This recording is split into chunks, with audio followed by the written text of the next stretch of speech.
Praise the Lord. Welcome to minds. நாம சிலுவின் வகைகளை குறித்து பார்த்து கொண்டு இருக்கிறோம். அந்த சிலுவின் வகைகள்ல இன்னைக்கு நம்ம பார்க்க போற கிராஸ் என்ன அப்படின்னா அந்திரேயு கிராஸ், தி ஆண்ட்ரூஸ் கிராஸ் அப்படின்னு சொல்லப்படும். இது எக்ஸ் வடிவத்துல காணப்படும்.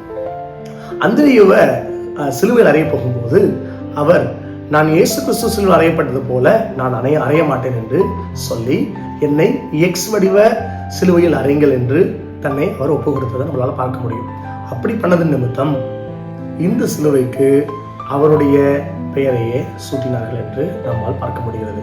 அது மாத்திரமல்லாம இதனுடைய அர்த்தத்தை பார்த்தோம் அப்படின்னா, இது தன்னை அர்ப்பணிக்கிற வண்ணமாக இதன் அர்த்தம் இருக்கிறது. தன்னையே அர்ப்பணிக்கிற ஒரு காரியத்தை குறிக்கிறது. அது மாத்திரமல்லாமல் இது தங்களை இரத்த சாட்சியாக மறிக்க ஒப்பு கொடுக்கிற ஒரு விதத்தை நம்மால் பார்க்க முடியும். தங்களை தகுதி இல்லாதவர்கள் என்று ஒப்புக்கொள்ளும் விதமாக இந்த சிலுவையை அவர்கள் ஏற்றுக்கொண்டதை நம்மால் பார்க்க முடிகிறது. அது மாத்திரமல்லாக இது இயேசு கிறிஸ்துவுக்கு கீழ்ப்படிந்து சிலுவையின் பாடுகளை அனுபவிக்கும் வண்ணமாகவும் ஏற்றுக்கொள்கிறத நம்மளால பார்க்க முடியும். இது எப்பெல்லாம் பயன்படுத்தப்பட்டது, யாரால பயன்படுத்தப்பட்டது என்று பார்த்தோமானால் ஸ்காட்லாந்து மக்களால் பயன்படுத்தப்பட்டது. ஸ்காட்லாந்து அந்த கொடியினுடைய சின்னம் எக்ஸ் வடிவத்தில் இருக்கும். அப்படிதான் நம்மால் பார்க்க முடிகிறது. இப்படி இந்த எக்ஸ் வடிவம் பயன்படுத்தப்பட்டதை நம்மளால பார்க்க முடியும். இன்றும் அநேக சபைகள் அதை பயன்படுத்துவதை பார்க்கலாம். பிரஸ்பிட்டரியன் சபைகள் அதை பயன்படுத்தி வருகிறது. ஆங்கிலிக்கன் சர்ச்சஸ் இதை பயன்படுத்தி வருகிறத நம்மால் பார்க்க முடியும்.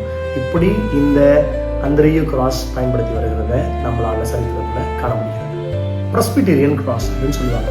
இந்த பிரஸ்பிட்டரியன் கிராஸ் என்ன அப்படின்னா ரொம்ப சிம்பிள். அதான் ரொம்ப சிம்பிளிஃபைடா இருக்கும். அப்படின்னா எம்டி கிராஸ், சிலுவையில் இயேசு கிறிஸ்து இல்லை என்பதுதான் இதனுடைய பிரதான அர்த்தமாய் கருதப்படுகிறது.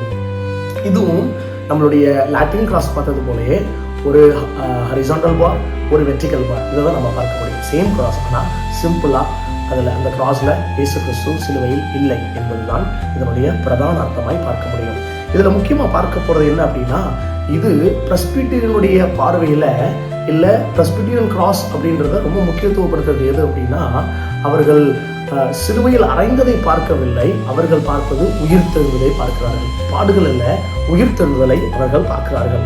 அது மட்டும் இல்லாம கிறிஸ்து இன்னும் சிலுவையில் இல்லை, அவர் உயிர் தெழுந்து விட்டார், அவர் உயிர் தெழுந்தவராக இருக்கிறார் என்பதை முக்கியத்துவப்படுத்துகிறதாக இது காணப்படுகிறது. இது விசுவாசத்தின் வண்ணமாகவே தவிர இது நாம் பார்த்து ஒரு விஷயத்தை நாம் காண்பது அல்ல.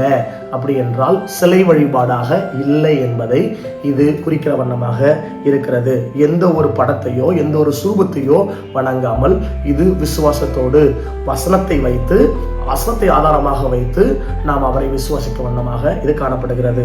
அது மாத்திரமல்லாம கர்த்தருக்கே மகிமை உண்டாக இந்த சிலுவையை பார்க்கும்போது இருக்கணும் அப்படின்னு இந்த பிரஸ்பிட்டரியன் கிராஸ் காணப்படுகிறத பார்க்கலாம்.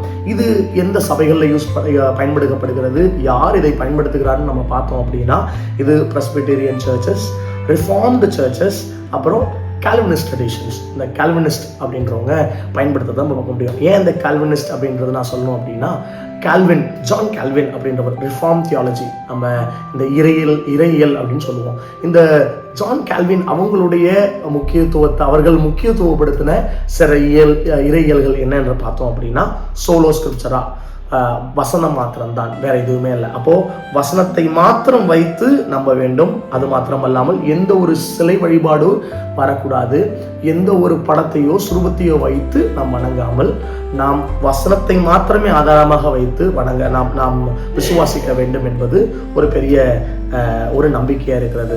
இதில் அவர்கள் முக்கியமாக அவர்கள் பார்க்கிறது ஆராதனை மற்றும் போதனை, இதில் தான் பார்க்கிறார்கள். இதில் தான் நம்முடைய ஆவிக்குரிய வாழ்க்கை வருது என்பதை ஜான் கால்வின் அவர்கள் இன்ஸ்ட்ரிக்ட் பண்ணி நமக்கு சொன்னதுனால இந்த பிரஸ்பிட்டரியன் இதை பயன்படுத்துறத நம்மளால பார்க்க முடியும். இதை எந்தெந்த நாடுகளில் பயன்படுத்துறாங்க அப்படின்னு பார்த்தோம் அப்படின்னா, ஸ்காட்லாந்து, சுவிட்சர்லாந்து, நெதர்லாண்ட்ஸ், அப்புறம் ஏர்லி அமெரிக்கன் பிரஸ்பிட்டரியன் சர்ச்சஸ் இதை பயன்படுத்துறத நம்மளால பார்க்க முடியும். அடுத்த வீடியோவில் மீண்டும் இருக்கிற அநேக சிலுவைகளை குறித்து பார்ப்போம்.